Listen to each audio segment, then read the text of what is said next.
Hey there. Imagine this. You're sitting in a dimly lit room staring at a mirror, and the reflection staring back isn't quite you. There's something off, something darker, something you've tried to ignore. What if I told you that this shadow, this hidden part of yourself, isn't just some flaw to shove away? What if it's the key to unlocking your life's purpose? That's what Carl Jung, this brilliant Swiss thinker, believed. Today, we're diving into his wild, mind-bending philosophy, specifically how your dark side can reveal what you're truly meant to do. Buckle up, because this isn't just a lecture. It's a story, a twisted one, about someone like you, and maybe, just maybe, it'll change how you see yourself. Let's start with Alex. Alex is 29, stuck in a soul-crushing office job, the kind where the clock ticks slower than a sloth on a Sunday stroll. They're good at it, spreadsheets, emails, the whole 9 yards, but every night, Alex collapses on the couch, scrolling through social media, feeling like life's passing them by. Ever been there? That nagging itch that says, this can't be it? Alex felt it too. But here's the kicker. Alex had a secret. Late at night, when the world was quiet, they'd sketch, dark, chaotic drawings of monsters, storms, things they'd never show anyone. It was their little rebellion, their escape, and they hated themselves for it. Why waste time on this weird stuff when they should be productive? That's where Carl Jung comes in. Jung was this psychiatrist who didn't just poke at your childhood like Freud. No, he went deeper, into the unconscious, the murky waters of your mind, where all the stuff you don't want to face hides. He called this your shadow.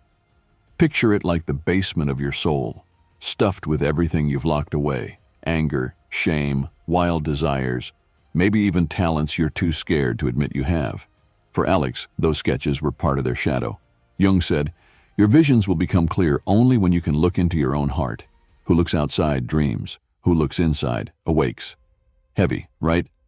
Alex was dreaming, living on autopilot, until one day, something snapped. It was a rainy Tuesday. Alex's boss chewed them out for a tiny mistake, and instead of shrugging it off like usual, they felt this surge, rage, hot and electric. They stormed out, got soaked, and ended up in a random bookstore, dripping on the floor.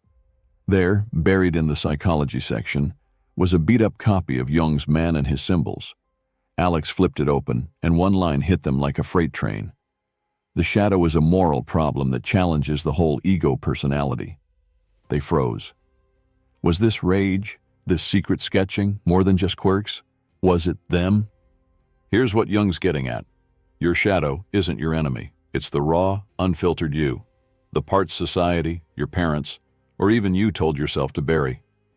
For Alex, it was the anger they'd swallowed since they were a kid, the creativity they'd dismissed as useless. Jung believed that facing this shadow isn't just brave, it's how you find your purpose. Not some generic save-the-world nonsense, but your purpose, unique as your fingerprint. Alex didn't know it yet, but that bookstore moment was the start of something big. So, how do you even begin? Jung's first step is simple but terrifying. Look at what you hate, not in others, though that's a clue, but in yourself. Alex started small. They sat with one of their sketches, a jagged, toothy creature, and asked, why does this scare me? The answer crept up slow. It wasn't the monster. It was the power in it, the freedom, the stuff Alex craved but never let out. Jung called this shadow work, digging into the dirt of your psyche. It's messy, it's uncomfortable, but it's where the gold is. By the time Alex got home, the rain had stopped, but their mind was a storm. They couldn't sleep. They kept thinking about that line from Jung, about waking up. What if their purpose wasn't tied to that desk job? What if it was in those sketches, that rage, that chaos? They grabbed a pencil and started drawing, not to escape this time, but to understand. And that's when the weirdest thing happened. The monster on the page started to look familiar, like someone they knew, someone they'd forgotten. Alex stared at the sketch, pencil trembling. The monster's eyes, sharp, accusing, felt like they were staring back. It wasn't just a random doodle anymore. It reminded them of someone, their younger self, the kid who'd scream at the top of their lungs when they were mad, who'd draw on the walls until their mom yanked the crayons away. That kid was fearless, messy, alive. Where'd they go? Alex's heart pounded. This was Jung's shadow in action, those buried pieces clawing their way out, and it was freaking them out. Jung had this idea that the shadow isn't just your flaws. It's your untapped potential, too. Think about it. What have you shoved down because it didn't fit the good person script? For Alex, it was that wild, creative kid. They'd traded it for a beige life, safe, predictable, dead end. Jung said, until you make the unconscious conscious, it will direct your life, and you will call it fate. Alex had been coasting, blaming fate for their boredom. But now they wondered, what if fate wasn't the problem? What if they were? The next day, Alex called in sick, first time in years. They spread out every sketch they'd ever hidden, dozens of them, spilling across the floor like a crime scene. Jung's philosophy clicked. This wasn't about fixing the shadow. It was about integrating it, letting it talk. So Alex listened. They noticed patterns, storms, claws, eyes everywhere. It wasn't random. It was a story, their story, and it was begging to be told. Here's where Jung gets practical. He didn't just say, face your shadow, good luck. He gave us tools. One's called active imagination, basically letting your unconscious spill out through art, writing, whatever. Alex tried it. They closed their eyes, pictured that monster, and asked, what do you want? The answer came fast, like a whisper. Stop hiding. Alex's stomach flipped. Hiding from what? The job? The sketches themselves? They kept drawing, and the monster morphed, less angry, more alive. It was like it was guiding them somewhere. Days turned into weeks. Alex started sneaking out to coffee shops, sketching in public. People stared. One guy even asked, you an artist? Alex laughed it off. Nah, just messing around. But the word stuck. Artist. Was that their purpose? Jung said purpose isn't a job title. It's a feeling, a spark when you're aligned with your whole self, shadow and all. Alex felt it, faint but real, like a pulse they'd forgotten. Then came the twist. One night, Alex's phone buzzed. It was their mom, who they hadn't seen in months. Found something in the attic, she said. Your old drawings, want them? Alex drove over the next day, expecting a few scribbles. Instead, they got a box, hundreds of pages, wild and colorful from that kid they'd buried. But here's the gut punch. Tucked inside was a note from their dad, who died when Alex was 10. It read, keep creating, kid. It's who you are. Alex's throat tightened. They'd forgotten that too, how their dad used to sit with them, sketching together, laughing. The shadow wasn't just theirs. It was his too. Jung talked about synchronicity, those spooky coincidences that feel like the universe winking at you. This was it. Alex drove home, box in the back seat, mind racing. The shadow wasn't random chaos. It was a thread, connecting them to a past they'd lost, a purpose they'd ignored. They stayed up all night, sketching, crying, laughing. The monsters turned into something else, characters, a world. By morning, Alex had an idea, a graphic novel. Not for fame or money, but because it felt right. Alex couldn't stop. The graphic novel poured out, page after page of a dark, stormy world where a lost soul battles their own shadow. It was raw, messy, them. Every night they'd collapse exhausted but alive, like they'd tapped into a vein of something real. Jung would have loved this. He said the shadow's power comes alive when you give it a voice, when you stop running and start wrestling. Alex wasn't just drawing anymore, they were living it. But here's where it gets tricky. The shadow doesn't play nice. Jung warned that facing it stirs up chaos. For Alex, that chaos hit hard. Old fears crept in. You're not good enough. This is stupid. Who'd care? They'd stare at the pages, paralyzed, tempted to trash it all. Ever felt that? That moment when you're so close to something big but your mind screams, quit?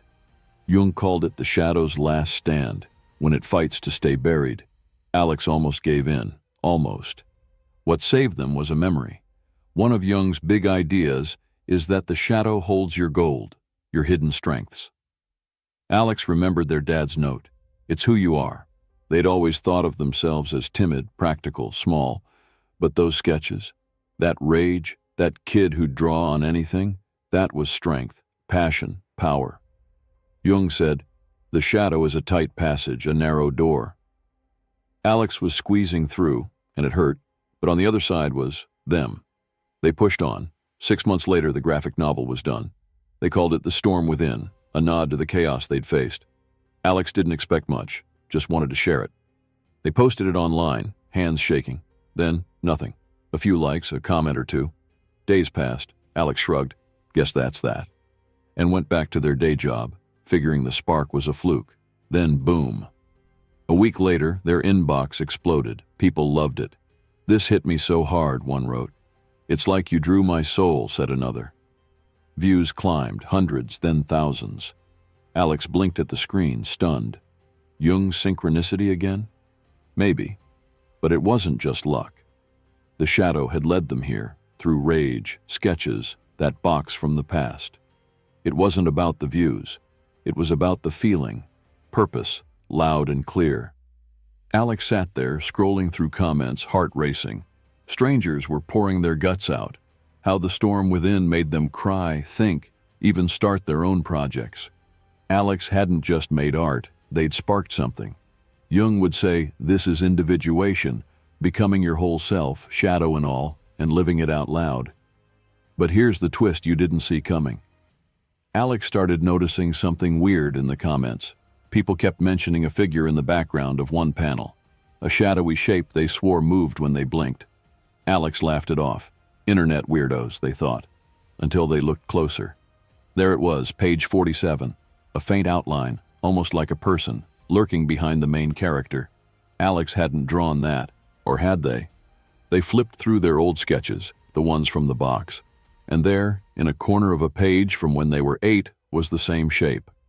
A chill ran down their spine. Was this their shadow, bleeding into the work?